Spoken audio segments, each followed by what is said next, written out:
Hi friends, இன்றைக்கி நம்ம இந்த வீடியோவில் என்ன பார்க்க போகிறோன்னா, விவோ இப்போ புதுசாக இந்தியாவில் விவோ V9 அப்படிங்கிற மாடலை லான்ச் பண்ணியிருக்காங்க. இந்த மாடலோட ஸ்பெசிஃபிகேஷன், இந்த ஃபோனை வாங்கலாமா வேண்டாமா அப்படிங்கிறத இந்த வீடியோவில் நம்ம பார்க்க போகிறோம்.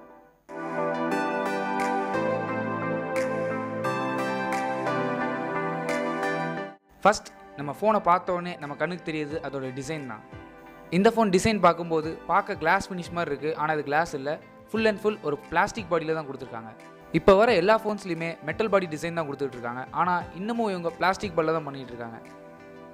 ஸோ அப்படி பார்க்கும்போது இது பெரிய டிஸ்அட்வான்டேஜ் தான். ஆனால் பார்க்கறதுக்கு ரொம்ப நல்லா இருக்குது டிசைன். ஃபோனோட ஃப்ரண்ட் சைடில் பார்த்தீங்கன்னா iPhone 10 மாதிரி ஒரு நாட்ச் கொடுத்துருக்காங்க, ஆனால் அந்தளவுக்கு பெருசாக இல்லை, ஒரு ஸ்மால் நாட்ச் தான். இதில் தான் உங்களுக்கு கேமரா, இயர்பீஸ், அப்புறம் பேசிக் சென்சார்ஸ் எல்லாமே இருக்குன்னு விவோ சொல்லியிருக்காங்க. இந்த ஃபோனோட ஸ்க்ரீன் சைஸ் பார்த்தீங்கன்னா 6.3 inch full HD plus resolution கொடுத்துருக்காங்க. இதோட ரெசல்யூஷன் பார்த்தீங்கன்னா 1080 x 2280 பிக்சல்ஸ் கொடுத்துருக்காங்க.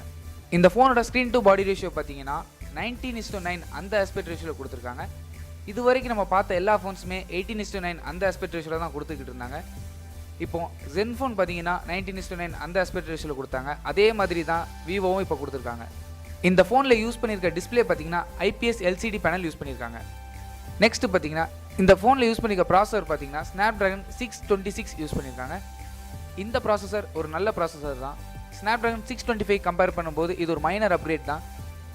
இந்த பட்ஜெட்டில் ஒரு Snapdragon 630 இல்லைனா Snapdragon 660 கொடுத்துருந்தாங்க, ரொம்பவே நல்லா இருந்திருக்கும்.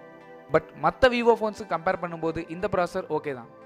இந்த ஃபோனில் 4GB RAM யூஸ் பண்ணியிருக்காங்க, 64GB இன்டர்னல் மெமரி யூஸ் பண்ணியிருக்காங்க.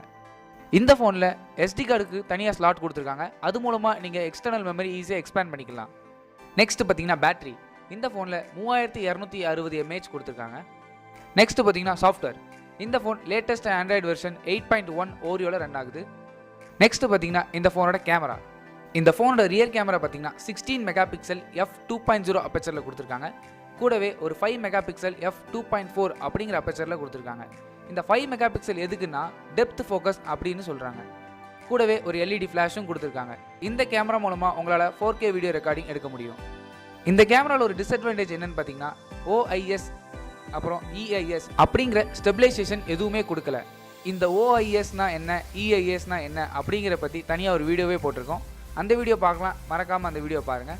மேலே ஐ பட்டனில் கார்ட்ஸ் கொடுக்குறேன், கீழே டிஸ்கிரிப்ஷனில் லிங்க் கொடுக்குறேன், செக் பண்ணி பாருங்கள். நெக்ஸ்ட் பார்த்தீங்கன்னா ஃப்ரண்ட் ஃபேசிங் கேமரா. விவோ பொதுவாக ஃப்ரண்ட் ஃபேசிங் கேமரா வச்சு தான் மார்க்கெட்டிங் பண்ணிகிட்டு இருக்காங்க. இந்த ஃபோனோட ஃப்ரண்ட் ஃபேசிங் கேமரா பார்த்தீங்கன்னா இதுக்கு முன்னாடி யூஸ் பண்ண விவோ V7ல் இருந்த அதே 24 மெகாபிக்சல் யூஸ் பண்ணியிருக்காங்க. இந்த கேமரா மூலமாகவும் உங்களால் 4K வீடியோ ரெக்கார்டிங் எடுக்க முடியும். இது ஒரு நல்ல அட்வான்டேஜ் தான். இந்த ஃபோனில் ஃப்ரண்ட் ஃபேசிங் கேமராவுக்கு LED ஃப்ளாஷ் கொடுக்கல, வெறும் ஸ்க்ரீன் ஃப்ளாஷ் மட்டும்தான் இருக்குது. ஃபைனலாக இதோட ப்ரைஸ் பார்க்கலாம். விவோ இந்தியாவில் 22,990 ரூபாய்க்கு இந்த ஃபோனை ப்ரைஸ் பண்ணியிருக்காங்க. இந்த ப்ரைஸ் செக்மெண்ட்டில் இந்த ஃபோனை வாங்கலாமான்னு கேட்டால் தயவு செஞ்சு வாங்காதீங்கன்னு தான் சொல்லுவேன். ஏன்னா இதுக்கு காம்படிட்டர் பார்த்தீங்கன்னா ரெட்மி இருக்குது. ரெட்மி Note 5 Pro போன மாதம் லான்ச் பண்ணாங்க. அதை பற்றி நம்ம சேனல் ஆல்ரெடி ஒரு வீடியோ போட்டிருந்தோம், அதை பார்க்கலாம். மேலே ஐ பட்டனில் கார்ட்ஸ் கொடுக்குறேன், கீழே டிஸ்கிரிப்ஷனில் லிங்க் கொடுக்குறேன், செக் பண்ணி பாருங்கள். அந்த ஃபோனில் யூஸ் பண்ணிக்க ப்ராசஸர் பார்த்தீங்கன்னா இதோட அப்கிரேடான Snapdragon 636 யூஸ் பண்ணியிருக்காங்க. கூடவே 6GB RAM வேரியண்ட்டே 17,999 ரூபாய்க்கு தான் ப்ரைஸ் பண்ணியிருக்காங்க. அந்த ஃபோன்லையுமே உங்கள் ஃப்ரண்ட் ஃபேசிங் கேமரா பார்த்தீங்கன்னா 20 மெகாபிக்சல், கூடவே ஒரு LED ஃப்ளாஷும் கொடுத்துருந்தாங்க. அதே மாதிரி பேக்கில் டியூயல் கேமரா தான் கொடுத்துருக்காங்க. ஸோ எப்படி பார்க்கும்போது நீங்கள் தாராளமாக அந்த ஃபோன் வாங்கலாம். இல்லை எனக்கு ரெட்மி பிடிக்காதுன்னா Honor 7X இருக்குது, இல்லை Honor 9 Lite இருக்குது, அப்புறம் கூடவே Honor 9i அப்படிங்கிற மாடலும் இருக்குது. இந்த 3 Honor மாடல்ஸ்லையுமே யூஸ் பண்ணியிருக்க ப்ராசஸர் பார்த்தீங்கன்னா ஹை சிலிகான் கிரீன் 659 அப்படிங்கிற ப்ராசஸர் யூஸ் பண்ணியிருக்காங்க. இந்த ப்ராசஸ் Snapdragon 626க்கு ஒரு ஈக்குவலான ப்ராசஸர் தான். ஸோ நீங்கள் தாராளமாக இந்த ஃபோனை வாங்கலாம். இல்லை எனக்கு அந்த ஃபோனும் வேண்டாம் அப்படின்னு நினச்சிங்கன்னா இன்னும் 1 மாதம் இல்லை 2 மாதம் வெயிட் பண்ணிங்கன்னா நோக்கியாவோட 7 அப்படிங்கிற மாடல் லான்ச் ஆயிரும். நீங்கள் தாராளமாக அந்த ஃபோன் வாங்கலாம். இல்லை Zenfone 5 சீரியஸ்லேயும் லான்ச் பண்ணுவாங்க, அதையும் நீங்கள் வாங்கலாம். அந்த 2 ஃபோன்ஸ்லையுமே யூஸ் பண்ணியிருக்க ப்ராசஸர் பார்த்தீங்கன்னா Snapdragon 660 யூஸ் பண்ணியிருக்காங்க. ஸோ இது கம்பேர் பண்ணும்போது அது ஒரு பெரிய அப்கிரேடு தான். ப்ராசஸர் மட்டும் இல்லாமல் சாஃப்ட்வேர் அப்டேட்ஸ், அப்புறம் கேமரா, மற்ற எல்லா செக்மெண்ட்லேயுமே இதுக்கு அது எவ்வளவோ மேல். எப்படி பார்த்தாலும் நான் சொன்ன எல்லா ஃபோன்ஸுமே இந்த விவோ V9க்கு கம்பேர் பண்ணும்போது ஒரு நல்ல ஃபோனாக தான் இருக்கும். ஸோ அவ்வளோதான் இந்த வீடியோ. இந்த வீடியோ பிடிச்சிருந்தா லைக் பண்ணுங்கள், கமெண்ட் பண்ணுங்கள், ஷேர் பண்ணுங்கள். மறக்காமல் நம்ம சேனலை சப்ஸ்கிரைப் பண்ணுங்கள். கூடவே அந்த பெல் பட்டனையும் அழுத்துங்க. அப்போ தான் நாங்கள் வீடியோ போட்ட உடனே உங்கள் ஃபோனில் நோட்டிஃபிகேஷன் வரும். தேங்க்ஸ் ஃபார் வாட்சிங்.